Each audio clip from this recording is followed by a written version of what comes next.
দলের শৃঙ্খলা না আপনার আগে আপনার ধর্ম, এসব নিয়ে আমি কোনো কথা বলবো না। দলের যদি শৃঙ্খলা ভঙ্গ করি, দল যা শাস্তি দেবে, সেই জন্য যা সিদ্ধান্ত নেবে সেটা মেনে নেবে। দল যদি আপনার যে উত্তর দিয়েছেন তাতে অখুশি হয়েছেন বলে শোনা যাচ্ছে। হ্যাঁ, আমি তো শুনিনি, আপনারা শুনেছেন, আপনারা জিজ্ঞেস করুন না এবং আপনারাই ডিসিশন নিয়ে নেন না।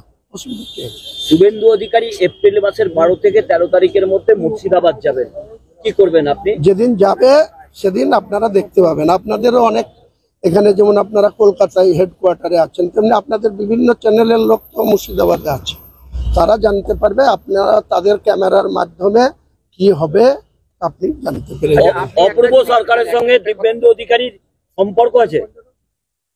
দিব্যেন্দু অধিকারীর সঙ্গে অপূর্ব তার দাদা পার্থ আজকের সম্পর্ক না, অনেক আগে থেকে তাদের বাড়ির সঙ্গে রিলেশন আছে। তাদের কাঁথির বাড়িতে তারা গিয়েছে, হুমায়ুন কবিরের কোনোদিন যাওয়ার প্রয়োজন হয়নি, আজও প্রয়োজন হবে না, ভবিষ্যতেও প্রয়োজন হবে না। বলছি একটা অভিযোগ আপনি করলেন গুরুতর, এই যে ফিরহাদ হাকিম, এরা কি সব দলের মানে এরা কি সব দলের ঊর্ধ্বে? মানে ফিরহাদ হাকিম বলেছেন, এরা বলেছেন যে আপনাকে নিয়ম মেনে থাকতে হবে দলের। আমি তো বললাম নিশ্চয়ই সেটা প্রযোজ্য। আমি যতক্ষণ দলে আছি আমাকে তো দলের শৃঙ্খলাকে সম্মান করতেই হবে, আর দলের শৃঙ্খলাকে সম্মান করি বলে তো বিধানসভার ভেতরে কোনো কথা না বলেও বিধানসভার যে ডিসিপ্লিনারি কমিটি, কারণ পার্লামেন্টের একটা আছে, বিধানসভায় একটা আছে, আর দলীয় রাজ্য স্তরে একটা আছে। তা আমাকে দুবার সকল তো আমাকে বিধানসভার ডিসিপ্লিনারি কমিটি করেছে। তা আমি বিধানসভার অনিল দেব কোন ফাউলটা করেছি বা কোন শৃঙ্খলা ভঙ্গটা করেছি তার চিঠিতে তো এক লাইনও লেখা নাই, তাহলে আমি আবার কি বলবো? বলছি একটা কথা আপনি বলছিলেন না, যে একটা কথা বলছিলেন না যে মানে দলীয় শৃঙ্খলা কি শুধু আমার জন্য, আর বাকি মুখ্যমন্ত্রীর বাড়ির সামনে যিনি থাকেন 500 মিটারের মধ্যে সিদ্দিকুল্লাহ, সেইটা যদি ফিরহাদ হাকিম। তা আপনাদের চ্যানেলেই তো আমি যেদিন বলেছি আপনাদেরকে 12 তারিখে বুধবারে 12টার মধ্যে বলেছি। তারপরে ম্যাডাম ছিলেন হাউসে, 1টা 10 অব্দি হাউস চলেছে। ম্যাডাম যখন শেষ করে চেম্বারে গিয়েছে, তারপরে অনারেবল স্পিকার বলেছেন আবার 1টা 45-এ শুরু হবে। আমার এখানে নিউ টাউনে একটা কাজ ছিল, তাই আমি বেরিয়ে গেছি। তারপরে তো আমি আপনাদের মিডিয়ার মাধ্যমে আমার ঠুসো দেওয়া যেমন শুনে দেখিয়েছেন, পাশাপাশি সিদ্দিকুল্লাহ চৌধুরী সাহেব বলেছে ঠ্যাং ভেঙে দেওয়া হবে।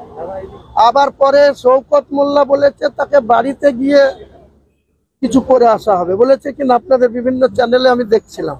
তাহলে সিদ্দিকুল্লাহ চৌধুরী বা শওকত মোল্লা বা ববি হাকিম বা কল্যাণ ব্যানার্জি, তাদের জন্য কোনো সকজ 6 মাসের মধ্যে 2বার সকজ হয়েছে। আমি বিচলিতও নই, চিন্তিতও নই, কোনো টেনশনও আমার নেই, এটুকু বলে দিলাম। আপনার কোনো ভয় নেই? আবার বারবার দাদা বারবার ওই টিকিট ফিকিট নিয়ে আমাকে প্রশ্ন করেন না, আমি এসব প্রশ্নের কোনো উত্তর দেব না। ফেক প্রশ্ন, আপনাদের তৈরি করা প্রশ্নের কোনো উত্তর আমার কাছে নেই। যখন ভোটের নোটিফিকেশন হবে তখন এসব প্রশ্ন করবে। তাহলে কি অধীর চৌধুরীর হাল হবে শুভেন্দু অধিকারী যদি মুর্শিদাবাদে যায়? বললাম তো 2014 সালে অধীর চৌধুরী রেলের রাষ্ট্রমন্ত্রী, তার সঙ্গে 22 জন RPF এর সিকিউরিটি ছিল, অ্যাডিশনাল এসপি ইন্দো চ্যাটার্জি সেই সময় অ্যাডিশনাল এসপি ছিল, ডিএসপি হেডকোয়ার্টার ছিল, ডিএনটি ছিল লালটু হালদার, যে এখন এখানে অ্যাডিশনাল এসপি আছে।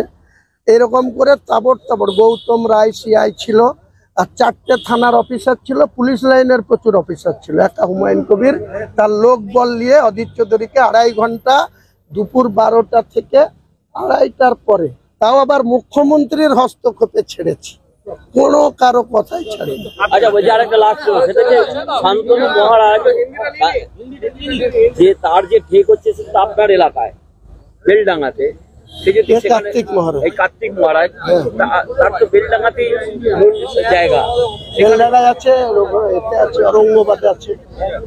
যদি বেলডাঙ্গায় যায় শুভেন্দু অধিকারী হেলিকপ্টারে যাবে, যে ওদের ছাদে নামবে, তাহলে আটকাতে পারবো না।